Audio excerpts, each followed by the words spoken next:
अच्छा जी, तो यहाँ पर जो है वो कंपनी का मतलब बैलेंस एज पर कंपनी है, और बैंक स्टेटमेंट का मतलब जो है वो balance as per bank statement है। तो सबसे पहले देखें, यहाँ पर लिखा हुआ है the balances of April 30 2013 as per bank statement is 75,000 and cash book shows a balance of 99,000। मैंने आपको बताया था जो कंपनी का रिकॉर्ड होता है वो, उसको हम कैश बुक कहते हैं और कंपनी रिकॉर्ड भी कह सकते हैं। तो सबसे पहले हमने यहाँ पर लिखे बेटा बैलेंसेस। बैलेंसेस आपके पास बैंक स्टेटमेंट का पहले गिवन है 75,000, और कंपनी का आपके पास जो बैलेंस गिवन है वो है 99,000। ठीक है। अच्छा जी, अब हम आ जाते हैं आगे। तमाम चीजें वही हैं। अगला आपके पास क्या है? अगला आपके पास है पॉइंट नंबर 2, अनक्लियर्ड चेक्स। ठीक है, आप जानते हैं कि अनक्लियर्ड चेक्स को हम क्या करते हैं, बहुत तफसील में इसको हम डिस्कस कर चुके हैं। ठीक है, इसीलिए हम थोड़ा सा क्विकली आगे बढ़ेंगे क्योंकि सारी पिछली क्लास की बातें हैं। तो अनक्लियर्ड चेक्स बैंक स्टेटमेंट में आपके पास क्या हो जाते हैं, ऐड हो जाते हैं। आपको जो चीज़ें मैंने लिखवाई थी वो आप अपने सामने खोल कर रख लीजिएगा, 30,000। ठीक है, ताकि आपको ऐड और लेस करने में आसानी हो। उसके बाद हमारे पास है बेटा point number 3, which is check issued but not presented for payment. आपने चेक इशू कर दिया लेकिन बैंक में वो चेक अब तक प्रेजेंट नहीं हुआ। Not presented means unpresented cheque अब तक बैंक में प्रेजेंट नहीं हुआ, लिहाजा उसकी पेमेंट बैंक नहीं करेगा। लिहाजा अनप्रेजेंटेड चेक्स आप अपने पास से माइनस कर चुके हैं, लेकिन बैंक ने उसको अपने पास से अब तक माइनस नहीं किया, यानी कि बैंक ने आपके अकाउंट को माइनस नहीं किया। बहुत तफसील में इस पे बात की थी, इसको हमने बैंक से माइनस कर दिया। उसके बाद है बेटे आपके पास, हाँ ये आ गया एरर। असल में हमें ये चीज डिस्कस करनी है। ठीक है, गौर से देखिएगा इसको। सबसे पहले पहचानें कि ये डिपॉजिट वाला एरर है या पेमेंट वाला एरर है। ठीक है, तो क्या लिखा हुआ है, cheque number 3456 for 58,000 issued for advertisement expense. क्या लिखा हुआ है, 58,000 इशूड फॉर एडवर्टीजमेंट एक्सपेंस। बिल्कुल सही जवाब है तहरीम आपका। तो ये जो एरर है ये पेमेंट साइड वाला एरर है। ठीक है, जिसमें आपने चेक की पेमेंट की है। अब पेमेंट का मतलब मैंने डुप्लीकेट तरीका क्या बताया था कि इशूड पेमेंट का मतलब होता है अमाउंट देना। तो असल में जो आपको अमाउंट देनी थी, असल में जो आप चेक इशू किया था वो 58 का किया था एडवर्टाइजिंग एक्सपेंस के लिए। But sorry, for advertisement expense was recorded in, क्या लिखा है, was recorded in the cash book. यानी कि जो गलती हुई है वो किससे हुई है, कैश बुक यानी कि कंपनी से गलती हुई है। और क्या गलती हुई है कि आपने उसको रिकॉर्ड कर दिया, कितने से रिकॉर्ड कर दिया बेटा, 85,000 से। ठीक है, तो सबसे पहली बात तो ये कि गलती किससे हुई है, कंपनी से हुई है। तो जो ऐड और लेस जो भी आप करेंगे, क्योंकि इसमें ऐड भी हो सकता है लेस भी हो सकता है, वो कंपनी के कॉलम में करेंगे, बैंक के कॉलम में नहीं करेंगे। ठीक है, अब हम, अच्छा अगर ये लिखा होता was recorded by the bank तो गलती किससे हुई है, बैंक से हुई है। फिर जो भी ऐड और लेस आप करेंगे वो बैंक में करेंगे। अच्छा, अब यहाँ पर ऐड होगा या लेस होगा, कंपनी पे तो होगा, लेकिन ऐड होगा या लेस होगा, तो बहुत सिंपल सी बात है। आपको अमाउंट देनी थी, इशूड का मतलब देना, कितनी देनी थी, 58,000, और आपने गलती से जो अमाउंट दी है या रिकॉर्ड की है वो कितनी की है, 85। तो आपने ज्यादा दिए हैं या कम दिए हैं, जरा मुझे चैट में बताइए, जो सवाल पूछा है उसका जवाब दीजिएगा। आपने अमाउंट ज्यादा दी है या आपने अमाउंट कम दी है?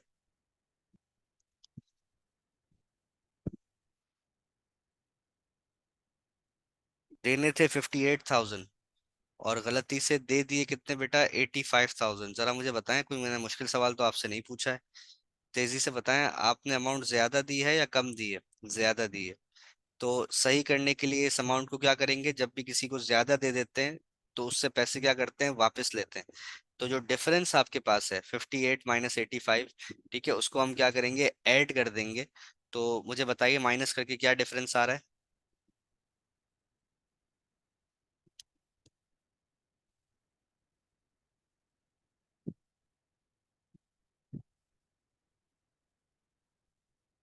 माइनस करके बताइएगा बेटा।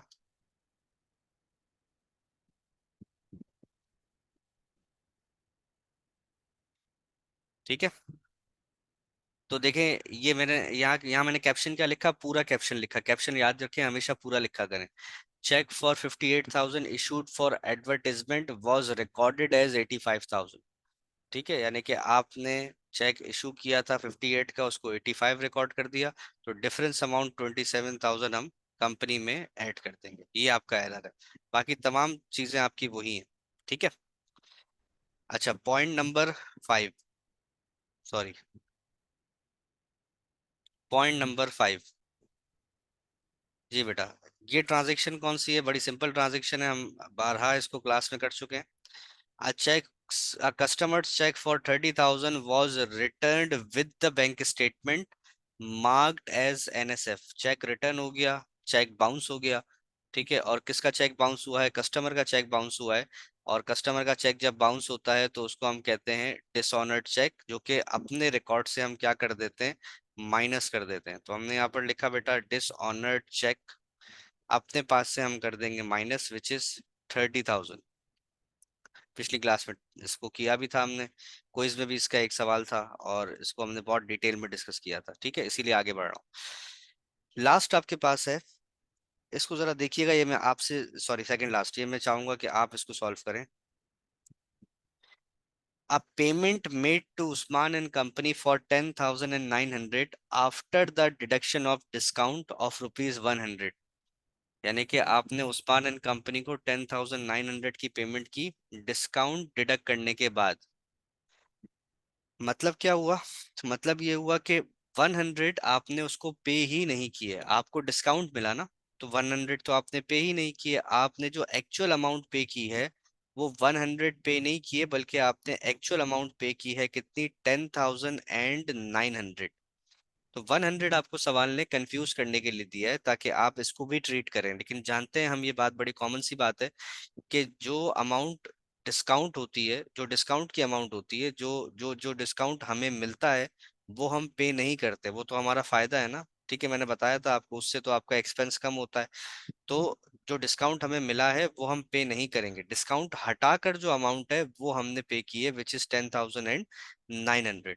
ठीक है, तो सवाल मैं दोबारा पढ़ रहा हूँ। A payment made to Usman and company for 10,900 after deduction of discount of 100। Payment का मतलब पैसे जा रहे हैं ऑनलाइन, ये पेमेंट आपने ऑनलाइन की है। ऑनलाइन का मतलब क्या है? कि बैंक ने इसको आपके पास से माइनस कर दिया, क्लास पे इसकी एग्जांपल भी दी थी मैंने, but not recorded in the cash book. आपने अपने सप्लायर को ऑनलाइन पेमेंट की, बैंक ने जाहिर है आपको माइनस कर दिया, लेकिन आपने अपने पास उसको रिकॉर्ड नहीं किया। जी बताइए क्या करेंगे? पॉइंट नंबर 6,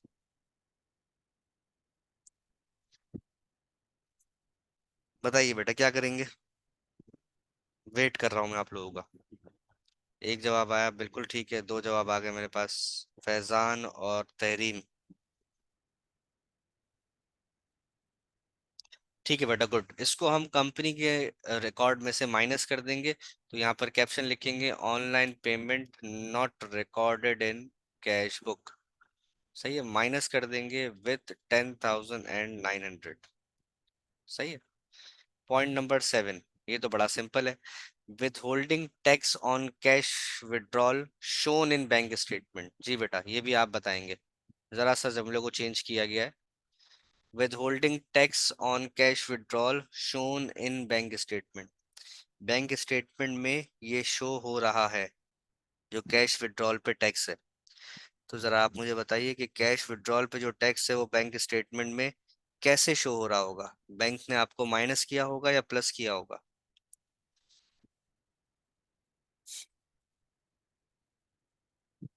जी बिल्कुल माइनस किया होगा।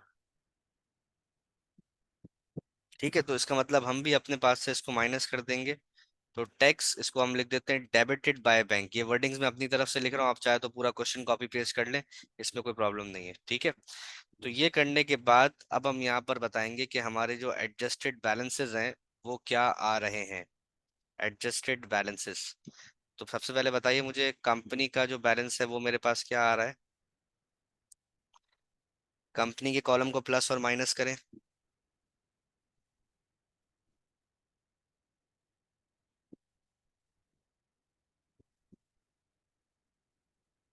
और बैलेंस बताइए कि क्या आ रहा है।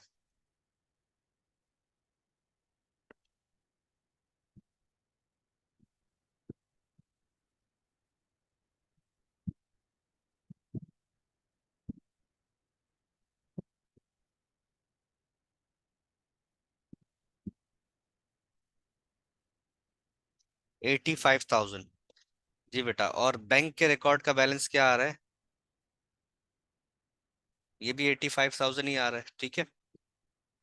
तो इसका मतलब ये हुआ कि हमने डिफरेंसेस को रिकंसाइल कर लिया, खत्म कर लिया, और डिफरेंसेस को रिकंसाइल करने के बाद हमारा बैलेंस बैंक के बैलेंस के साथ मैच हो गया। ठीक है, तो ये सवाल मैंने सिर्फ आपको एरर की ट्रांजेक्शन्स को डील करने के लिए करवाया था। ठीक है। अच्छा, एक्सप्लेन लास्ट एंट्री।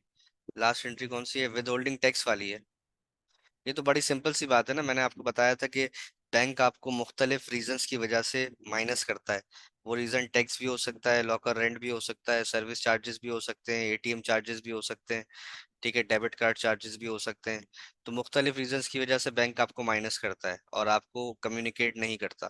तो जब आप स्टेटमेंट मंगवाते हैं और आपको पता चलता है कि बैंक ने हमें माइनस किया है, तो हम भी अपने पास माइनस कर देते हैं। तो लास्ट एंट्री में यही लिखा है कि विद होल्डिंग टैक्स, टैक्स की एक टाइप है। अब टैक्स हमारा मौजूद नहीं है, इसीलिए हम विद होल्डिंग टैक्स पे बात नहीं कर रहे। आप समझे कि ये टैक्स का वर्ड तो आपको समझ में आता है, ठीक है। तो आपने कैश विड्रॉल किया 100 रुपीज का, ठीक है, जिस पर आप, सॉरी, कैश विड्रॉल आपने किया जिस पर आपका 100 रुपीज का टैक्स कटा, ठीक है। और जाहिर है बैंक में वो शो हो रहा है, तो बैंक में वो कैसे शो हो रहा होगा? बैंक ने आपके अकाउंट से टैक्स माइनस किया होगा। बैंक आपको टैक्स देगी तो नहीं, बैंक आपके अकाउंट से टैक्स को माइनस करेगी। तो जब बैंक आपके अकाउंट से टैक्स को माइनस करेगी, तो बैंक स्टेटमेंट में ये माइनस होके नजर आ रहा होगा। आप इसको अपने पास से भी क्या कर देंगे? माइनस कर देंगे।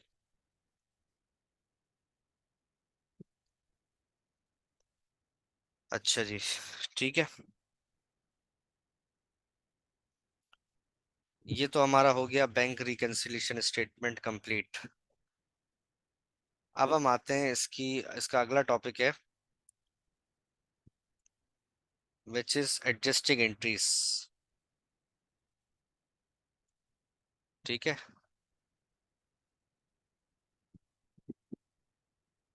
मैं ये क्वेश्चन जो है वो यहाँ से हटा रहा हूँ। क्वेश्चन आपके पास जो है वो मौजूद है, ठीक है, आप उसको देख लीजिएगा। अब जो टॉपिक हमें करना है वो कौन सा करना है? एडजस्टिंग एंट्रीज का।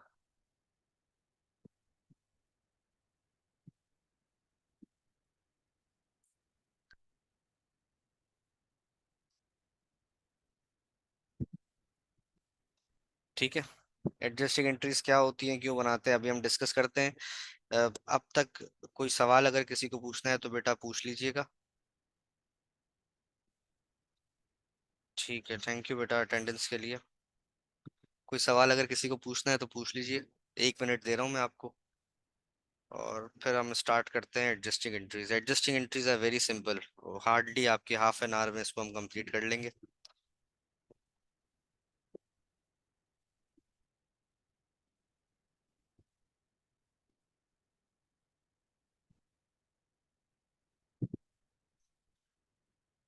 जी बेटा, डन, आगे बढ़े।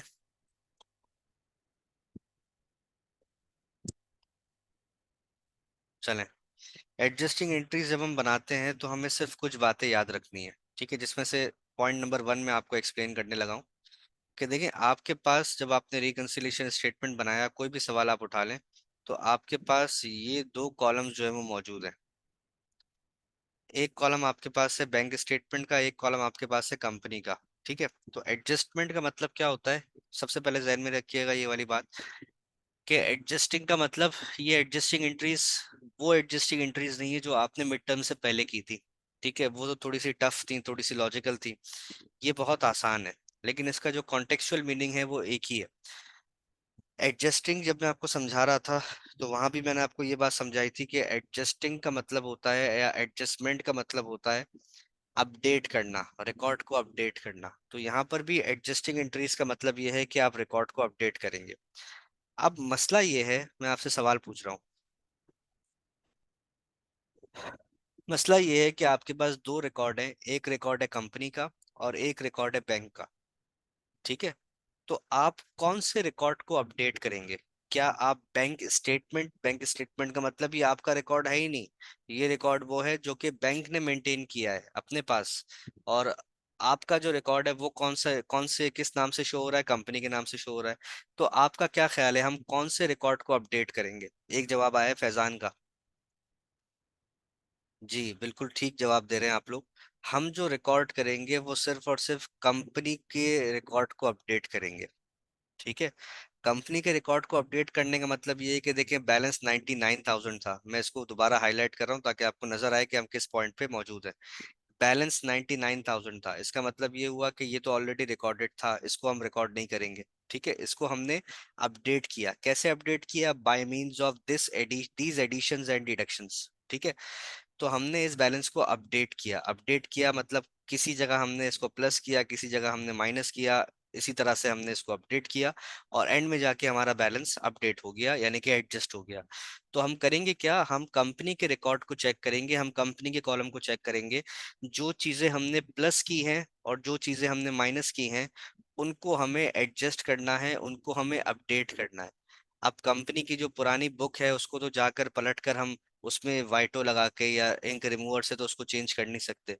तो हम क्या करेंगे, इसकी अलग से ये जो हमने एडिशंस और डिडक्शंस की हैं 27,000 से लेकर 100 तक जो आपको नजर आ रही हैं, इसको हम अलग से रिकॉर्ड करेंगे इन जनरल जर्नल, क्योंकि पुरानी बुक को हम चेंज नहीं कर सकते। ठीक है।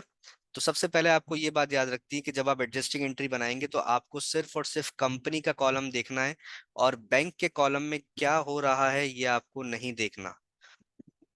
मैं रिपीट कर रहा हूँ कि जब हम एडजस्टिंग एंट्री बनाएंगे तो सिर्फ और सिर्फ किसकी बनाएंगे, adjusting entries will only be made for companies record. ठीक है। सिर्फ और सिर्फ पहला पॉइंट लिखा मैंने कि आप कंपनी के रिकॉर्ड को देखेंगे, आप बैंक के रिकॉर्ड को चेंज नहीं करेंगे। बैंक के रिकॉर्ड को चेंज करने का मतलब ये है कि आप बैंक में गए और आपने जाके बैंक के रिकॉर्ड में एंट्रीज पास करना शुरू कर दी, जो कि कम्प्लीटली इलॉजिकल है। हमारे पास जो इख्तियार है वो हमारे रिकॉर्ड को चेंज करने का है, बैंक के रिकॉर्ड को चेंज करने का इख्तियार हमारे पास नहीं है, पहली बात। दूसरी बात यह है कि आप करेंगे क्या, बहुत सिंपल सी बात है। हम बैंक रिकंसिलिएशन स्टेटमेंट बना रहे हैं, और आपको मैंने बताया था कि ये जो कंपनी है इसने अपने पास जो रिकॉर्ड मेंटेन किया होगा, अपनी फिजिकल क्लास में मैंने आपको बताया था कि जो कंपनी है वो अपने पास जो रिकॉर्ड मेंटेन करती है वो किसका रिकॉर्ड मेंटेन करती है बेटा, बैंक का। बैंक का लेजर भी हमने बनाया था, याद आ रहा है? तो ये जितनी भी एडिशंस और डिडक्शंस हमने की हैं, ये कंपनी के किस अकाउंट में की है, मैंने हाईलाइट भी कर दिया येलो से, बैंक अकाउंट में की है। तो अगर मैंने यहाँ पर 27 को प्लस किया है, इसका मतलब मैंने किसको प्लस किया है, बैंक को प्लस किया है। अगर मैंने यहाँ पर 30 को माइनस किया है तो मैंने किसको माइनस किया है, बैंक को माइनस किया है। अगर मैंने यहाँ पर अगेन 10,900 को माइनस किया है तो इसका मतलब मैंने किसको माइनस किया है बेटा, बैंक को माइनस किया है। ठीक है।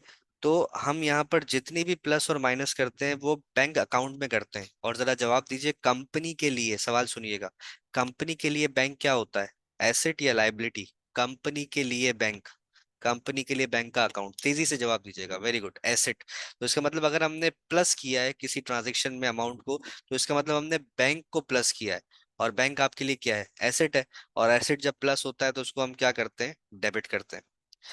तो सबसे पहले आपको कंपनी का रिकॉर्ड देखते हैं, और कंपनी के रिकॉर्ड में आपको ये देखना है कि अगर आपने कोई अमाउंट प्लस की है तो आप बैंक को करेंगे डेबिट। तो जाहिर सी बात है कुछ ना कुछ क्रेडिट भी तो होगा, वरना एंट्री कंप्लीट कैसे होगी। ठीक है।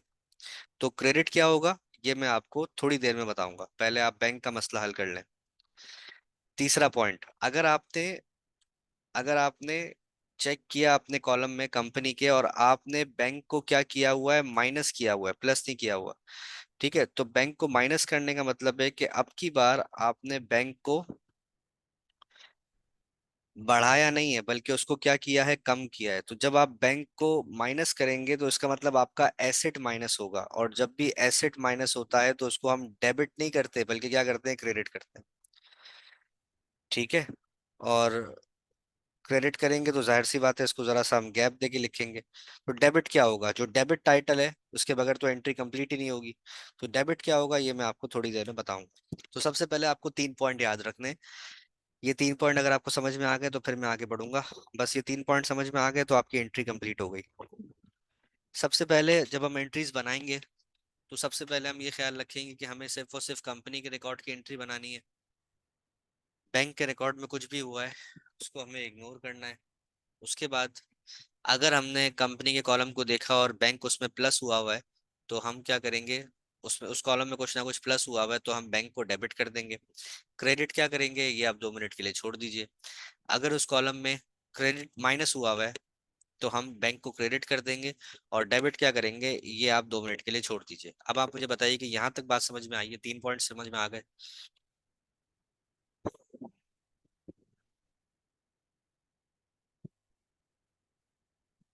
ठीक है, ये पॉइंट्स आपको याद रखते हैं जब आप एंट्रीज बनाएंगे। बेटा कोई सवाल पूछना है किसी को? प्लीज जरा जल्दी से जवाब दिया करें। ठीक है, गुड। तो अब क्रेडिट क्या करेंगे? क्रेडिट करने का रीजन आपको सवाल अक्सर औकात खुद बता देता है। जैसे कि मिसाल के तौर पे इंटरेस्ट क्रेडिटेड बाय बैंक या इंटरेस्ट गिवन बाय बैंक। ये जो इंटरेस्ट गिवन बाय बैंक है इसका मतलब बैंक ने आपको इंटरेस्ट दिया है। तो आप अपने पास क्या करेंगे? ऐड करेंगे। तो आप कर देंगे बैंक को डेबिट और जो इंटरेस्ट है उसको आप कर देंगे क्रेडिट, जिसको हम इंटरेस्ट इनकम भी कहते हैं। सही है। मिसाल के तौर पर आपसे सवाल कहता है direct deposit made by customer in bank account. तो इसका मतलब क्या हुआ? कस्टमर ने आपके अकाउंट में डायरेक्ट डिपॉजिट करवा दिया। आपको पता है कि डायरेक्ट डिपॉजिट की अमाउंट को हम अपने पास क्या करते हैं? ऐड करते हैं। आपने बैंक को कर दिया डेबिट। आप क्रेडिट क्या करेंगे? उसने आपको हिंट दी है। हिंट क्या दी है? डायरेक्ट डिपॉजिट किसने करवाया है? कस्टमर ने करवाया है। ठीक है। और कस्टमर का जो अकाउंट होता है उसको हम क्या कहते हैं? अकाउंट्स रिसीवेबल कहते हैं। बहुत पहले से ये बात मैं आपको पढ़ा रहा हूँ। ठीक है। तो जो क्रेडिट होना है वो आपको सवाल खुद बताएगा। किस में बताएगा? कैप्शंस के अंदर बताएगा। ये जो बड़े बड़े कैप्शंस हम लिखते हैं या हमें सवाल में दिए जाते हैं, ट्रांजैक्शंस जो दी जाती है, उन ट्रांजैक्शंस के अंदर सवाल आपको खुद हिंट देगा कि आपको दूसरा टाइटल क्या लिखना है। अभी हम सवाल करेंगे तो बात समझ में आ जाएगी। इसी तरीके से अगर आपने किसी चीज को माइनस किया है तो उसको हम कर देंगे, उसमें हम कर देंगे बैंक को क्रेडिट। और डेबिट क्या करेंगे? सवाल बताएगा। जैसे कि सवाल कह रहा है service charges deducted by bank, तो उसको सर्विस चार्जेस को हम डेबिट कर देंगे। Tax deducted by bank, tax को हम डेबिट कर देंगे। Online payment made to supplier, supplier के अकाउंट को हम क्या कहते हैं? अकाउंट्स पेएबल, अकाउंट्स पेएबल को हम डेबिट कर देंगे। तो इसका मतलब हम जब सवाल पढ़ेंगे तो हमें क्लियर बताया जाएगा कि हमें क्या डेबिट करना है और क्या क्रेडिट करना है। ठीक है। अब हम ऐसा करते हैं, ये हमारे सामने रिकंसिलिएशन स्टेटमेंट मौजूद है, इसकी हम कोशिश करते हैं एडजस्टिंग एंट्रीज बनाएं। ठीक है। सही है। तो ये याद रखिएगा ये बात, पहले तो ये 3 पॉइंट्स आपको याद होने चाहिए। ये जो 3 पॉइंट्स मैंने आपके सामने ये लिखे हैं, ये 3 पॉइंट्स, इसकी आप स्क्रीनशॉट इसका ले लें ताकि जब मैं सवाल करवाऊँ तो ये 3 पॉइंट्स आपके सामने हो। ठीक है। चलें। तो सबसे पहले याद रखिएगा जब भी आप बैंक रिकंसिलिएशन की एडजस्टिंग एंट्री बनाएंगे, ये वर्ड्स मैंने नोट कर लीजिएगा, आपके सामने इस तरह की स्टेटमेंट मौजूद होनी चाहिए, इसका सॉल्यूशन मौजूद होना चाहिए ताकि आपको एंट्री बनाने में मुश्किल ना हो। ठीक है। तो सबसे पहली बात तो ये है कि ये वाला जो आपका पूरा का पूरा कॉलम है इसकी एंट्री हमें नहीं बनानी। ये इसको तो हमें मतलब देखना ही नहीं है। रिकंसिलिएशन बना लिया, इसका काम कंप्लीट हो गया। ये मैं राइट से हाईलाइट कर रहा हूँ, इसको हमें देखना ही नहीं है। ठीक है। आ जाते हैं कंपनी पे। कंपनी पे जो पहली अमाउंट लिखी हुई है ये कंपनी का, कंपनी के बैंक अकाउंट का क्या है? बैलेंस है। ये तो ऑलरेडी रिकॉर्डेड है, इसको हमें अपडेट नहीं करना। अपडेट हम किसको करेंगे? अपडेट हम शुरू करेंगे यहाँ से, ये जो ग्रीन से हाईलाइटेड है ये देखें, ये इसको हम अपडेट करेंगे। तो सबसे पहली बात क्या है कि हमने देखना है कंपनी के रिकॉर्ड को। चले, हमने देख लिया कंपनी के रिकॉर्ड को, अब हम एंट्री नंबर 1 बनाएंगे। तो एंट्री नंबर 1 हम कैसे बनाएंगे देखिएगा। सबसे पहले देखिए यहाँ पर क्या है बेटा, ये प्लस हो रहा है। क्या प्लस हो रहा है? बैंक प्लस हो रहा है। ठीक है। और आपको रूल मैंने क्या बताया था कि जब भी किसी अमाउंट को कंपनी के कॉलम में हम प्लस करेंगे तो हम लिखेंगे बैंक डेबिट। और बैंक डेबिट कितने से? 27,000 से। ये हो गया। यहाँ तक बात समझ में आ गई। क्रेडिट का रीजन आपको सवाल खुद बताएगा। जैसे देखिए अगर ये सवाल मैं पढ़ता हूँ, ये ट्रांजैक्शन मेरी कौन सी है? 4। ठीक है। अगर आप यहाँ से नहीं पढ़ना चाहते तो आप अपने ओरिजिनल क्वेश्चन में ये ट्रांजैक्शन नंबर 4 पढ़ें। तो इसीलिए मैं कहता हूँ कि जो आप रीजन सामने लिखते हैं ना पर्टिकुलर्स में या डिस्क्रिप्शन में, वो पूरा सवाल कॉपी पेस्ट किया करें ताकि आपको बार बार सवाल को देखना ना पड़े। तो अगर आप देखें तो लिखा है cheque number 3456 issued for what, देखो यहाँ पे टाइटल आ गया, इशूड फॉर एडवर्टाइजिंग एक्सपेंस, ये मैंने ग्रीन से हाईलाइट किया। तो मैंने कहा था कि सवाल जब पूरा आप पढ़ेंगे तो आपको सवाल कोई ना कोई हिंट देगा, और जो वो हिंट देगा वो आप यहाँ पर कर देंगे क्रेडिट। तो बैंक डेबिट और एडवर्टाइजिंग एक्सपेंस को हम कर देंगे क्रेडिट, एडवर्टाइजिंग एक्सपेंस क्रेडिट 27,000 से। ये बन जाएगी बेटा आपकी पहली adjusting entry, bank debit advertising expense credit. जी बेटा समझ में आ गई ये बात, यहाँ से आगे बढ़ेंगे फिर हम। सबसे पहले हमने देखा 27,000 प्लस हो रहा है, बैंक को डेबिट कर दिया। फिर हमने इसका रीजन देखा, रीजन के लिए हमने क्वेश्चन को देखा, और क्वेश्चन की तरफ हम ना जाएं, उससे हमारा टाइम सेव हो, तो बेहतर तरीका ये कि जो वो आपको दे रहा है एज इट इज आप अपने पास कॉपी पेस्ट कर ले रिकंसिलिएशन में, ताकि आपको बार बार क्वेश्चन को ना देखना पड़े। सही है, पहली एंट्री समझ में आ गई। क्वेश्चन को हमने देखा तो उसमें एडवर्टाइजिंग एक्सपेंस लिखा हुआ था, हमने लिख दिया टाइटल। ठीक है, कोई क्वेश्चन पूछना है बेटे?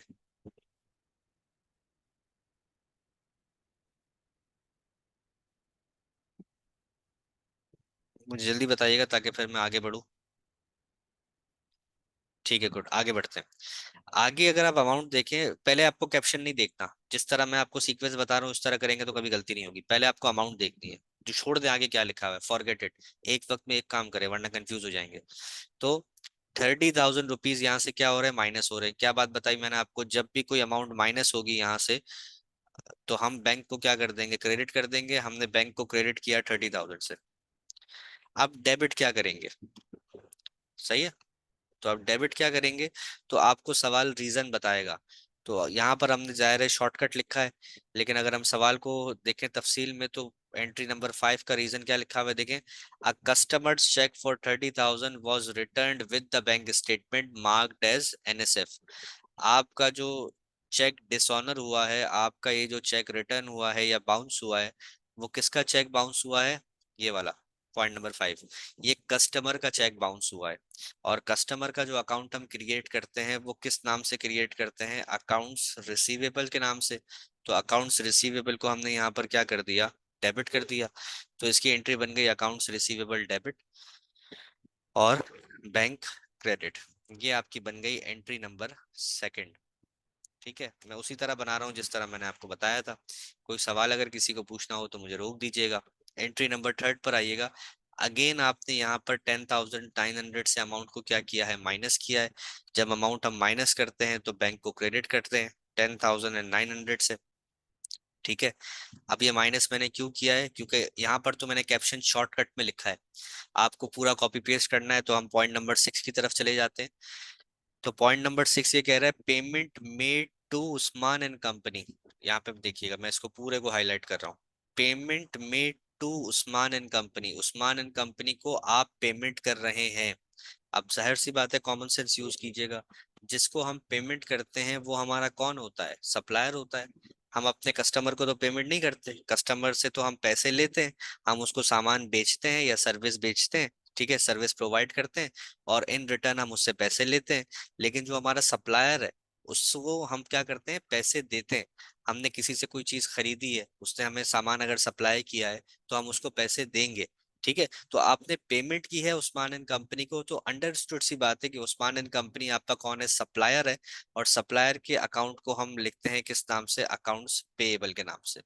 तो इसकी एंट्री बन जाएगी अकाउंट्स पेएबल डेबिट और बैंक क्रेडिट। ठीक है, ये आपके पास हो गई entry number third. Last entry हमारे पास है टैक्स डेबिटेड बाय बैंक। सही है, अगेन ये माइनस हो रहा है, माइनस का मतलब बैंक हो जाएगा क्रेडिट। कितने से क्रेडिट हो जाएगा, 100 से। और डेबिट क्या होगा, डेबिट होगा वो टाइटल जो आपको सवाल में दे रहा है। यहीं से मुझे नजर आ रहा है सवाल पढ़ने की जरूरत नहीं है। टैक्स, टैक्स आपका एक्सपेंस होता है, क्योंकि आप जो है वो किसी चीज का बेनिफिट लेते हैं और गवर्नमेंट उसके अगेंस्ट में आपसे जो है वो टैक्स डिडक्ट करती है। ठीक है, तो टैक्स, विद टैक्स लिख दें या टैक्स लिख दें, एक ही बात है। सवाल में विद टैक्स लिखा हुआ है तो हम लिख देते हैं विद होल्डिंग टैक्स डेबिट। ठीक है, विद होल्डिंग टैक्स डेबिट और बैंक आपके पास हो गया क्रेडिट। ये आपकी बन गई एडजस्टिंग एंट्री। अगर सवाल में एडजस्टिंग एंट्रीज बनाने का कहेगा तो इस तरीके से आपको जनरल जर्नल में एडजस्टिंग एंट्री बनानी है। ये लेक्चर मेरा रिकॉर्ड हो रहा है, मेक श्योर कि जब आप जनरल जर्नल बनाएंगे तो प्रॉपर आप हेडिंग देंगे, कंपनी का नाम जनरल जर्नल, 5 कॉलम्स बनाएंगे, पूरी लाइंस ड्रॉ करेंगे, पूरी नरेशंस वगैरह एक एक चीज आप लिखेंगे, और उसके बाद आपका जर्नल जर्नल कंप्लीट होगा। नरेशंस क्या है? ये ट्रांजेक्शन्स ही आपकी नरेशंस हैं, यही आप कॉपी पेस्ट करेंगे। अगर आपने कुछ कमी की, आपने फॉर्मेट नहीं बनाया, आपने इस तरह स्केलेटन फॉर्म में जो है वो एंट्रीज बना दी रफ में, जैसे मैंने बनाई है, ठीक है, नरेशंस नहीं लिखी, आपने फॉर्मेटिंग नहीं की, आपने हेडिंग नहीं दी, तो आपके नंबर्स जो है वो एग्जाम में डिडक्ट होंगे, ये बात याद रखिएगा, ठीक है। आपको प्रॉपर फॉर्मेटिंग के साथ काम करना है। तो ये इसकी रिक्वायरमेंट कैसे आती है? इसकी रिक्वायरमेंट आती है इस तरह से, वो कहता है आपसे सवाल में, prepare adjusting entries in a general journal. अगर ये वाली रिक्वायरमेंट आएगी एग्जाम में, तो आप एडजस्टिंग एंट्रीज बनाएंगे। ऐसा नहीं कि आप एडजस्टिंग एंट्रीज बनाए जा रहे हैं, अपना टाइम जाया कर रहे हैं, ठीक है। तो ये था बेटा आपका पूरा बैंक रिकंसिलिएशन का चैप्टर। अब आपको जो मैंने सवाल सॉल्व करवाए थे ना, 1 2 आपने खुद किया था, और 3, ठीक है, ये 3 सवाल ये, और चौथा सवाल ये जो मैंने अभी करवाया, ये आप सॉल्व कीजिएगा। सॉरी, इसकी एडजस्टिंग एंट्रीज आप बनाइएगा। और अगर कोई प्रॉब्लम आए तो इन पर्सन आप मुझे वॉइस नोट पे मुझसे पूछ लीजिएगा। एडजस्टिंग एंट्रीज बनाने के 3 उसूल मैंने आपको बता दिए, वो आपको याद रखने हैं। और एक क्वेश्चन जो है ना, वो आप होमवर्क के तौर पे कीजिएगा, वो थोड़ा सा ट्रेंड ब्रेकिंग क्वेश्चन है, थोड़ा सा मैंने आपको ट्रेंड को ब्रेक करने के लिए थोड़ा सा एक मुश्किल सवाल बनाया है, उसको आप सॉल्व कीजिएगा खुद से। और अगर प्रॉब्लम होती है तो अगली क्लास में आप मुझसे पूछिएगा, ठीक है। आपकी वो जो प्रॉब्लम है पहले हम वो रिजॉल्व करेंगे, और उसके बाद फिर हम अपना आखिरी चैप्टर स्टार्ट करेंगे, प्रिंसिपल्स ऑफ अकाउंटिंग का। अनसीन क्वेश्चंस या नए क्वेश्चंस आपको देने का मकसद ये होता है कि आप थोड़े से आदी हो जाएं कि एग्जाम में अगर अनसीन क्वेश्चंस आ गए तो आप उसको किस तरह टैकल करेंगे। तो इसमें से मैंने कहा था आपसे कि इस हैंडआउट में टोटल 7 सवाल हैं। छठा सातवां आपको छोड़ देना है, वो ओवरड्राफ्ट है, वो हमारे कॉन्टेक्स्ट में नहीं है, ठीक है, उसको आप छोड़ दें। 5 सवाल जो थे उसमें से क्वेश्चन 1 2 3 मैंने आपको करवा दिया था, ये था क्वेश्चन नंबर 4 जो हमने सॉल्व किया था। क्वेश्चन नंबर 5 जो है ना, वो इसका आप लोग खुद करेंगे, ठीक है। क्या करेंगे? आप बैंक रिकंसिलिएशन स्टेटमेंट बनाएंगे और उसकी आप जर्नल एंट्रीज बनाएंगे, और फिर उसको हम क्लास में डिस्कस करेंगे। अगर कोई प्रॉब्लम होगी तो हम उसको एड्रेस कर लेंगे, अदरवाइज हम अपना आखिरी चैप्टर स्टार्ट करेंगे वैल्यूएशन ऑफ अकाउंट्स रिसीवेबल के नाम से। और उसको कंप्लीट करने के लिए हमारे पास दोनों फुल क्लासेस मौजूद हैं। एक हमारी होगी ऑनलाइन क्लास, और एक हमारी होगी फिजिकल क्लास, ठीक है। कोई सवाल किसी को पूछना है तो बेटा पूछ लीजिए।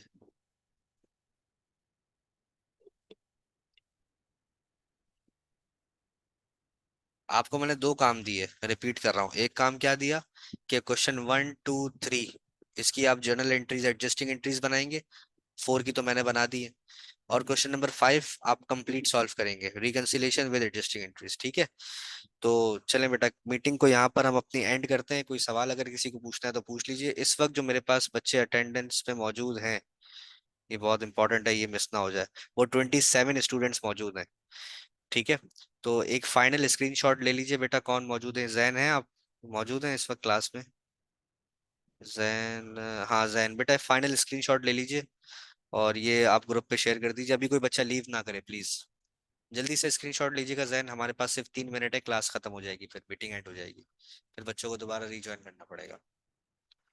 अच्छा, बाकी तमाम बच्चे, अभी हम हैं मौजूद 2 3 मिनट तक क्लास में ही। कोई सवाल अगर किसी को पूछना है तो पूछ लीजिए, नहीं पूछना तो इसकी प्रैक्टिस करके आइएगा। मुझे इन्फॉर्म कर दीजिए कि तमाम चीज़ें क्लियर हैं, ताकि फिर हम नेक्स्ट क्लास में अगला चैप्टर स्टार्ट करें, ठीक है। जैन बेटा मैं वेट कर रहा हूँ, आपने कर दिया सेंड? 10:56, ठीक है बेटा, डन।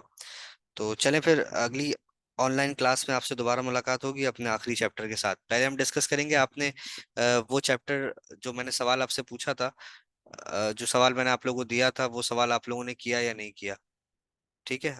उसके बाद जो है ना, वो फिर हम अपना आखिरी चैप्टर जो है वो स्टार्ट करेंगे, ठीक है। डन, चलें, अल्लाह हाफिज। रिकॉर्डिंग इसकी मैं शेयर करता हूँ आपके साथ।